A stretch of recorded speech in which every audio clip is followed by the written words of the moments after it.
সরকারি জায়গায় মসজিদ করলে জুমার নামাজ হবে কিনা? সরকারি জায়গায় যদি মসজিদ করেন জুমার নামাজ হবে কিনা? উত্তর হলো জুমার নামাজ তো হয়ে যাবে, কিন্তু সরকারি জায়গা মসজিদ বানাবার জন্য আপনি অবশ্যই যথাযথ কর্তৃপক্ষের অনুমতি নেবেন, নিয়মতান্ত্রিক ভাবে মসজিদ করবেন।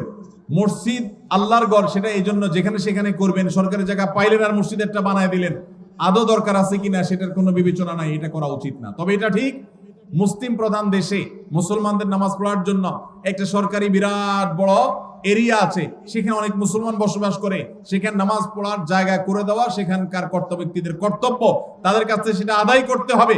কিন্তু তাই বলে আপনি চাইলেন আর খেয়াল খুশি মতো যেখানে সেখানে মসজিদ করে নিলেন, এটা করা যাবে না।